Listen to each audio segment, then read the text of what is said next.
You're listening to Random Walk, a podcast by Scientific Canada and the Almanac. Last time on Random Walk. Hello everyone and welcome back to the podcast. If you're new, I'm Adam and this is Cayenne, and we are recording on the traditional territories shared between the Haudenosaunee and Anishinaabe people. And we're back. We had a little summer vacation. But today I'm with a very special guest. Mm-hmm. I think last time he was on, we decided he was the most special guest.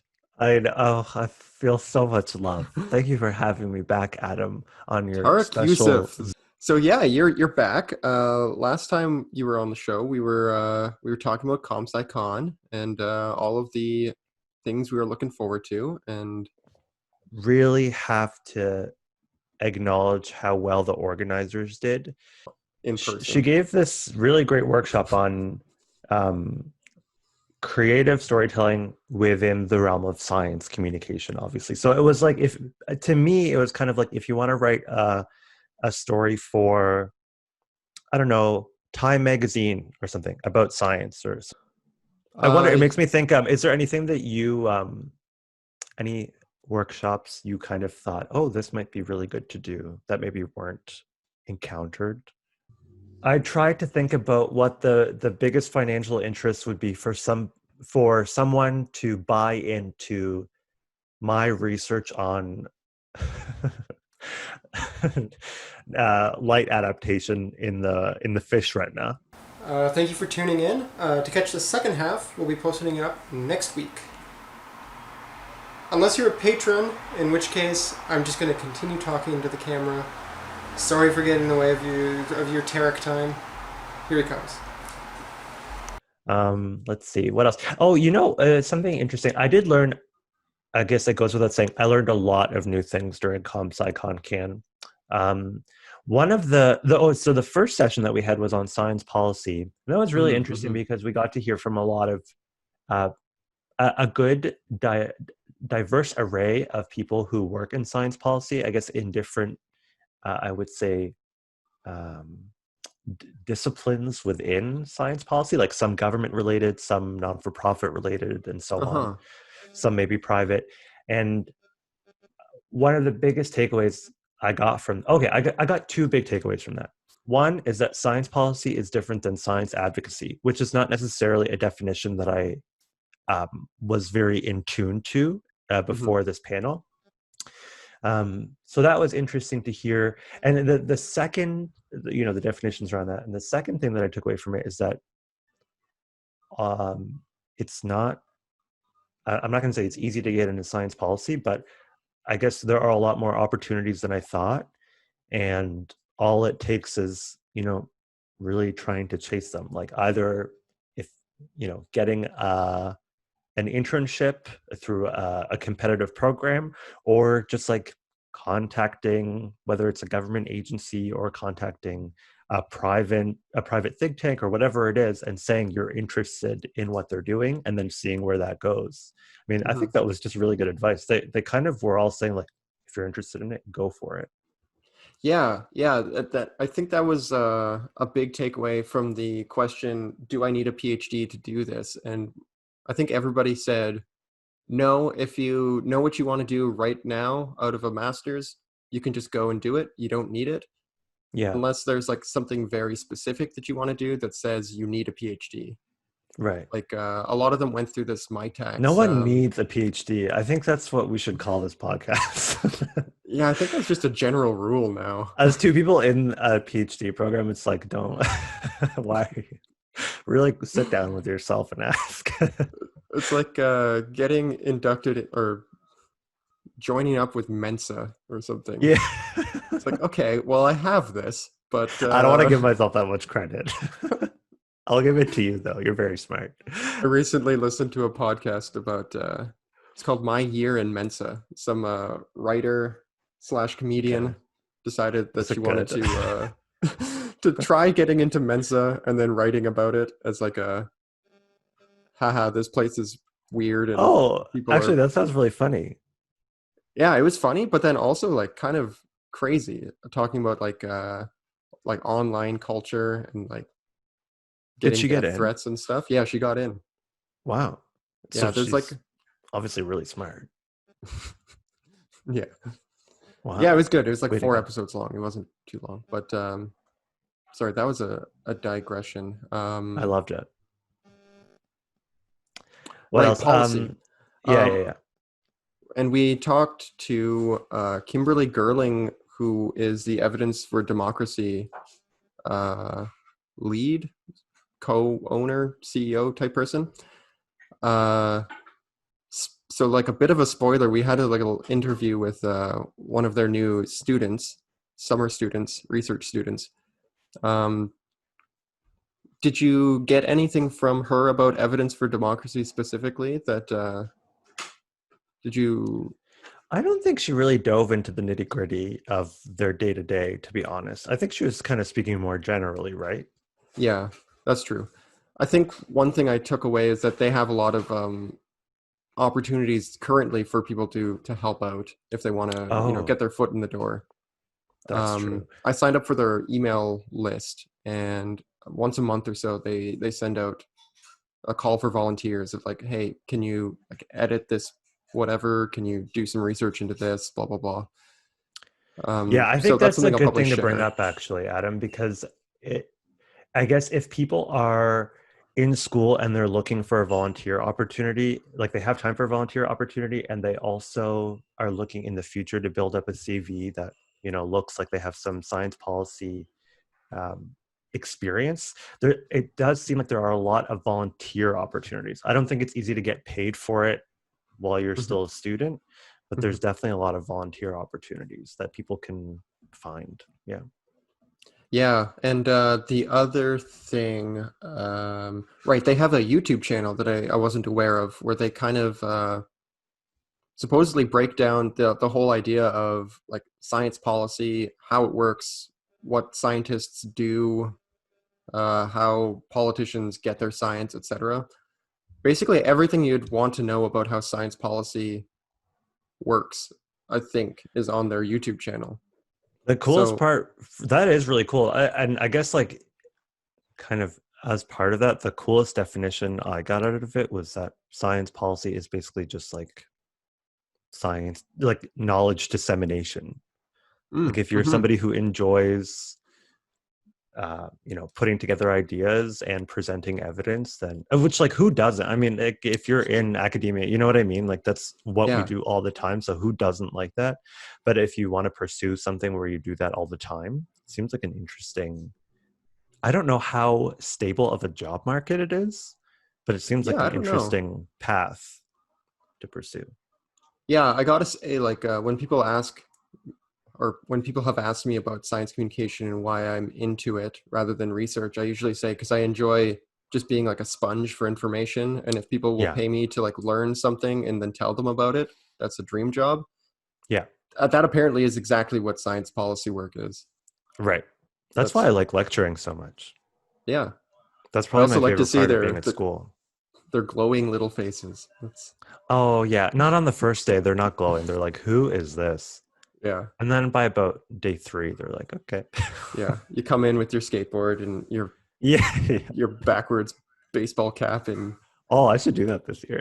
yeah, flip the chair around and sit there and like, all right, kids, let's rap. We're just hanging out, you know. Yeah. Hey, fellow kids. I'm just one of you. Yeah. I guess you'll have to do that digitally on the Oh old internet. yeah.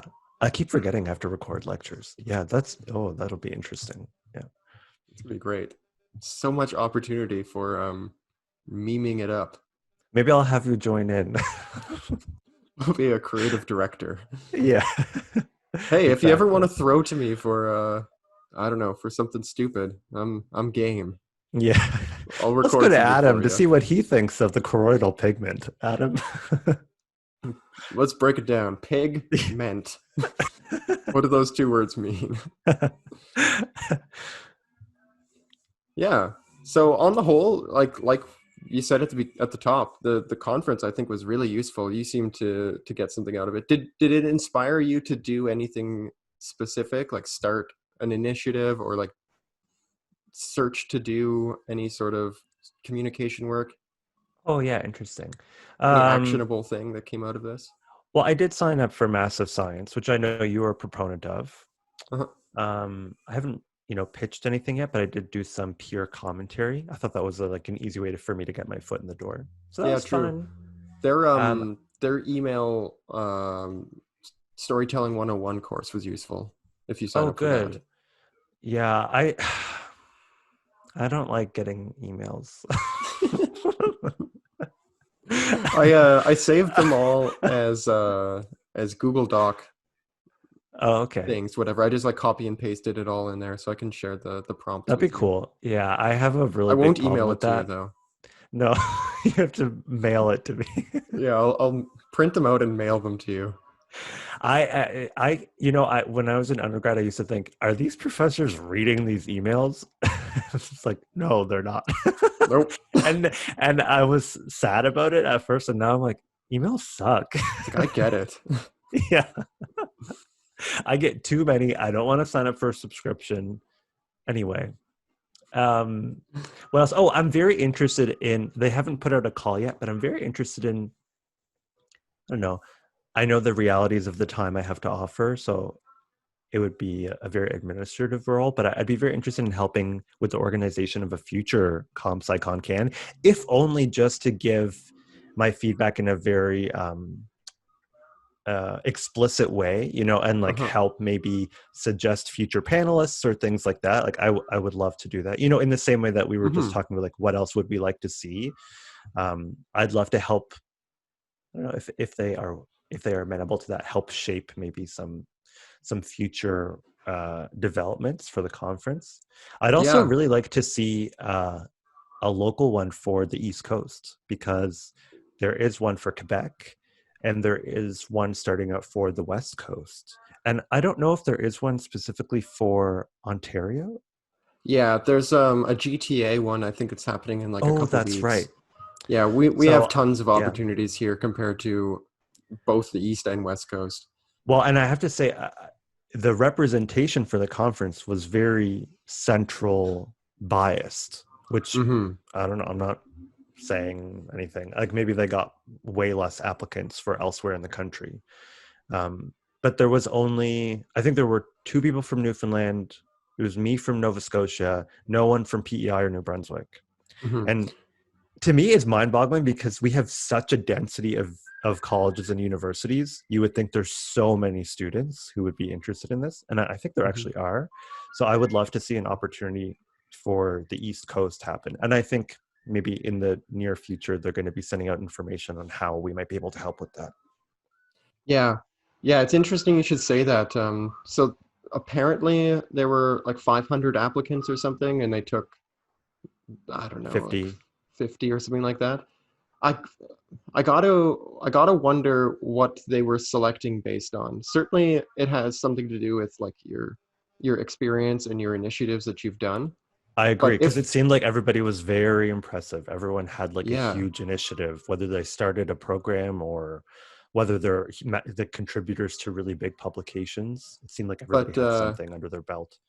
you got to imagine that the people in the GTA, basically where I live, Ontario, etc., have so much more access to these sort of things. Like they've probably been able to go to like a ComSciCon GTA, or Right. I feel like it's almost like a self-selecting whatever.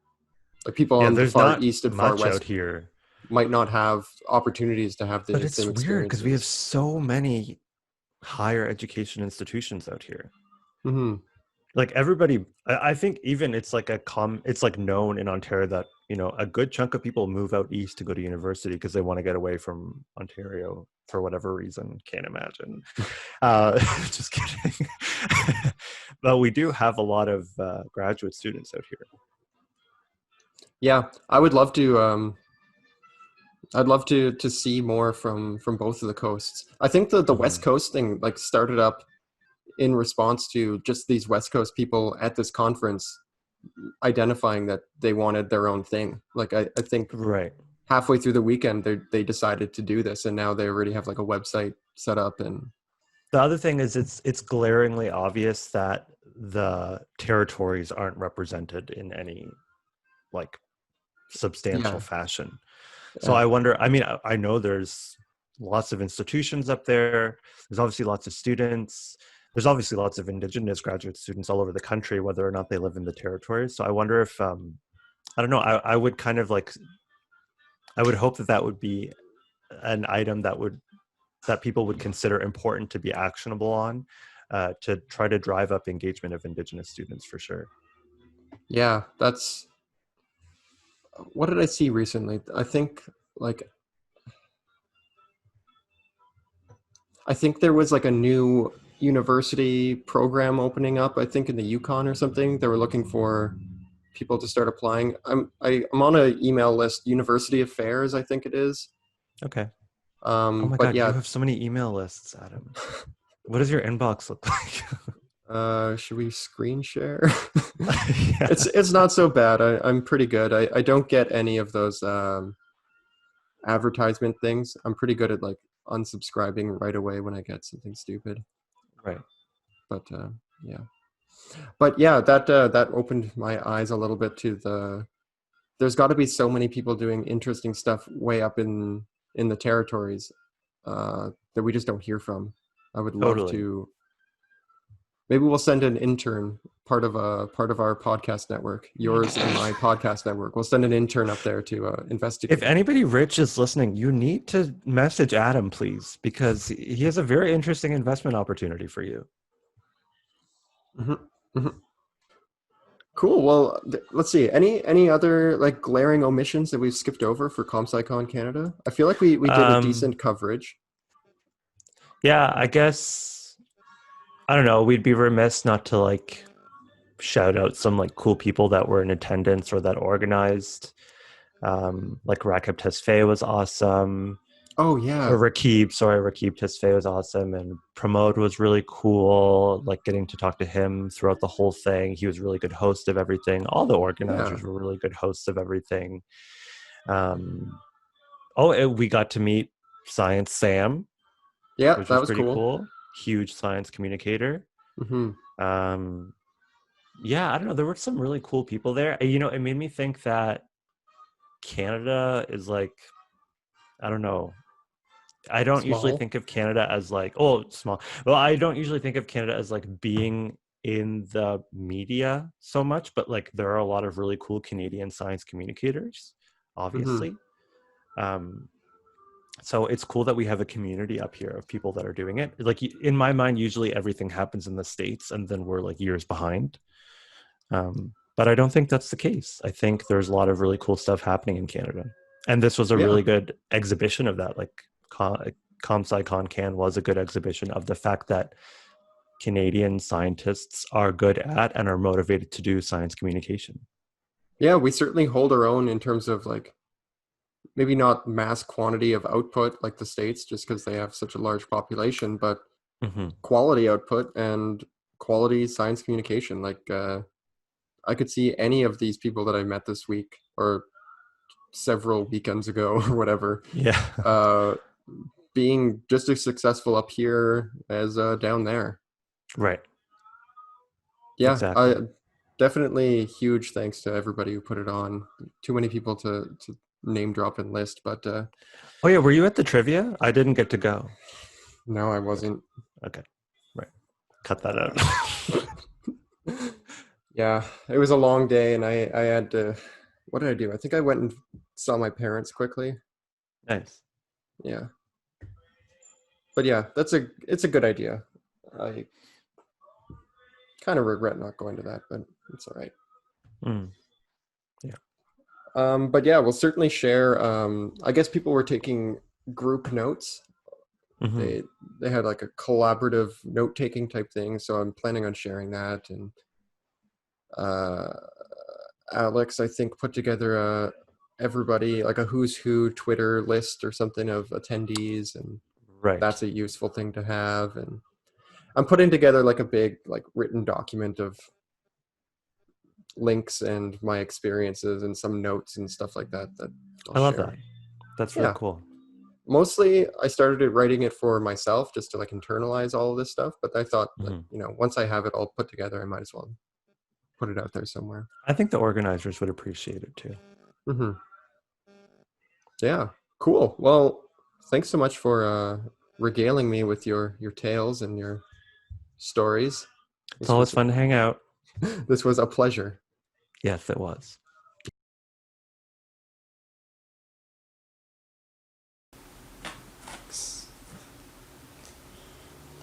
ComSciCon. Communicating Science Conference, Canada. The second one, 2020.